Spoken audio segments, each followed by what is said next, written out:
Bonjour et bienvenue dans la météo du Bitcoin. Vous êtes bien au pays de tous les gens sont riches et se tapent dans la main dans la bonne direction. Que c'est bon d'être boule. Tout ça pour dire, c'est que je suis sorti de mon short hier et mon but est d'attraper une position optimale pour en construire un. Le week-end arrivant, je l'ai pris avec un petit profit, j'ai pris quelques petites pertes en faisant un petit peu de la merde et j'essaie d'ajuster ma position et probablement que je vais perdre 3, 1. Actuellement, c'est 0,5% de mon capital. Peut-être que ce sera un petit peu plus pour essayer de chercher le prochain swing.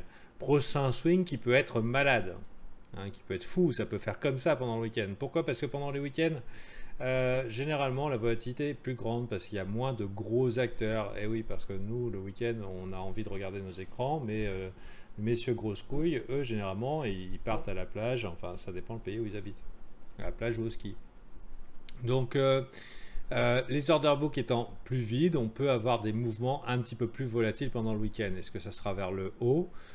Bon, jusqu'à preuve du contraire, la tendance ici est haussière, plus au sommet, plus au creux, plus au sommet, plus au creux. Il n'y a rien qui laisse penser le contraire, sinon que on peut avoir un pullback. Et même si, par exemple, je cherchais à avoir une position de short et j'aurais un pullback, eh ben, il y aurait, selon le nombre de personnes qui vont se jeter dans le short avec moi, de grandes possibilités qu'on remonte parce que le marché ne fera pas l'opportunité à des traders d'avoir la bonne position. Il faut débusquer, il faut que le taureau débusque les bears avant de pouvoir repartir et se calmer. Donc maintenant au niveau location, l'unanimité est là. Les locations commencent à être extrêmement intéressantes pour ne plus chasser. On arrive au 0,118, généralement un lieu de réaction important qui n'est pas forcément définitif. Souvent, on arrive à faire ça, clac, alors que voilà, l'ultime bear trap qui pourrait déclencher la FOMO chez ceux qui ont raté potentiellement le move. Est-ce que ça veut dire que ça s'arrêtera là? Pas forcément non plus. On a aussi les queues qui pourraient être mangées ici et pourquoi pas un blow off top, euphorie générale, tout le monde se met en panique, oh là là Bitcoin 20 000 et puis ça part en ligne verticale et bon voilà, et là du coup là on est sûr qu'il n'y a plus de bear dans la partie, tout le monde s'est fait liquider et on part à la reverse. Le problème c'est que plus parabolique le truc aura l'air, plus vertical le mouvement aura l'air et malheureusement plus la correction devrait être douloureuse parce qu'avec certitude on peut dire que les gens sont fortement investis, si ce n'est pas totalement investis dans les altcoins et les cryptos et ils le sont à très haut levier. Voilà, c'est écrit dans l'order flow et c'est pour ça que je cherche un top parce que tout le monde est du même côté. Donc personnellement, si j'avais un conseil d'amis à vous faire, c'est ok, vous n'allez peut-être pas chercher, vous n'allez pas faire du trading de cascadeur, hein, vous n'allez pas chercher les tops, vous n'allez pas lutter contre la tendance. Idéalement, on achète les pullbacks pour une remontée et ça c'est aller dans le sens du vent et la probabilité de son côté. Mais par contre, chasser en mode FOMO, c'est extrêmement risqué. Donc ça veut dire que faut pas se dire ah là là, je suis holder quand le truc il se met à partir vertical. Hein, non. Si je chasse un truc vertical, c'est que j'ai prévu soit de me retrouver rapidement mon stop à mon point d'entrée, soit une prise de profit rapide. C'est-à-dire, on ne peut pas être récompensé à faire pareil que tout le monde.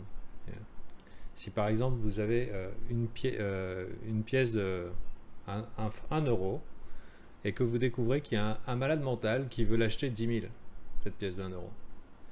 Mais vous savez que tout le monde a des pièces de 1 euro chez lui. Ben, il faut que vous soyez le seul à foncer et à lui vendre. Donc en général, c'est pour ça que la majorité a tort. Parce que quand il s'agit de distribuer, on ne veut pas que le public ait la possibilité de prendre son profit. On veut le prendre avant lui. Voilà. Et pareil, au moment où tout le monde vend, on veut vendre avant le public. Le public aura dit oh, je vais peut-être acheter là. Ben non, surprise, mauvais fucker. Et je te le fais à l'envers. Donc, ceci étant dit, c'est pour vous inviter à la prudence. Vous avez eu plein de sous, ça se trouve, vous pouvez vous acheter des bagnoles, enfin, vous avez fait des trucs un peu fous au niveau du risk management ou le trading, c'est facile.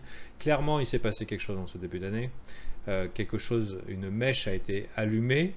Est-ce que c'est une mèche qui sera confirmée? C'est-à-dire, est-ce que c'est pas le début d'un bull market ou est-ce que c'est un mouvement d'euphorie qui sera puni à la hauteur du fait que tous les survivants de ce bear market se sont dit ça y est, c'est le bon moment, ils partent all-in et ensuite on leur brise le cœur.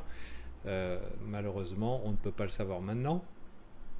une chose est sûre, c'est que l'euphorie est totale, la complaisance est là, et que c'est à la force, et à la puissance et à ce qui va se passer pendant ce pullback ici, qu'on saura si on est reparti pour 2-3 mois de bear market, voire plus. Ou alors si c'était l'initiation, le point de départ d'un nouveau bull run, et que finalement tout le monde se met à shorter ici avec une très petit retracement, et dans ce cas-là, c'est parti, mon kiki, les alts, le Bitcoin, ok, c'est bon, c'était finito, c'était là. Donc pas facile de choper ce trade là, mais il y aura peut-être une deuxième chance en fonction bien sûr de la majorité. La majorité qui devra être prise du mauvais côté, parce que si on devait partir en mode bull run, ben, les pullbacks devraient résister. À savoir aussi que c'est beaucoup plus facile d'épuiser un mouvement baissier qu'un mouvement haussier. Pourquoi? Parce que quand on a peur vite. On n'attend pas sagement, bon, bah, quand le Bitcoin sera à 5000, je vais vendre. Non, on chie dans son froc bien avant. Donc, alors qu'au niveau de la FOMO, la peur de manquer l'opportunité, des fois on peut rester avec l'argent assis sur le côté pendant pas mal de temps. Et il peut y avoir de nouveaux venus dans le Bitcoin et les altcoins. C'est très facile, il y a très peu de gens qui sont participants. Et il suffit que le public, enfin des gens aillent voir leurs copains en disant « Ah putain, j'ai fait 100%. » Et là, du coup, sur une petite consolidation comme ça, tu te retrouves avec de l'argent qui réarrive dans le marché et c'est reparti pour un coup. Bien sûr, attention, et c'est ce qui s'est passé ici, moindre petite consolidation, alors que la plupart des bears avaient déjà été niqués, moindre petite consolidation, on se retrouve avec des gens qui commencent à short en disant voilà, c'est le top. C'est pas comme ça que ça va marcher. Il faut que ceux qui veulent vendre ce marché capitulent. Il faut qu'il n'y ait plus de survivants du côté vendeur. Et là, le market maker va faire son travail. Ça veut dire distribution et réaccumulation sur le principe de Wyckoff. J'ai pas grand chose à vous dire de plus. Sinon que j'ai eu une discussion, enfin j'ai vu une discussion intéressante hier dans leur sujet. Et il y avait un mec qui dit ouais alors les VIP machin et tout, mais ça c'est pas besoin, comment ça s'appelle, la météo du Bitcoin est suffisamment bien, on en apprend machin et tout, et là il y a tous les VIP qui ont sauté dessus et dit mais attends, t'as même pas 4% dans la météo. Donc merci les membres de le reconnaître, de voir que vous avez la valeur. C'est vrai que je me rends pas compte de ce que je donne aux gens, mais la météo ne vous donne pas de quoi apprendre un trade. Si votre niveau de radinerie pour votre futur, il est de cet ordre-là, d'économiser 39 € en disant c'est bien, non, c'est que dalle. Ce que je vous donne dans tout ça, c'est que dalle. La météo du Bitcoin, c'est une démonstration que je connais mon métier. Voilà. Après, mon job de coach, ça veut dire de prendre les gens par la main, les épauler et puis les aider à tenir sur leurs pattes pour qu'ils soient autonomes avec leur propre style. C'est là l'essentiel. C'est la valeur du service, c'est la valeur de ce que je propose.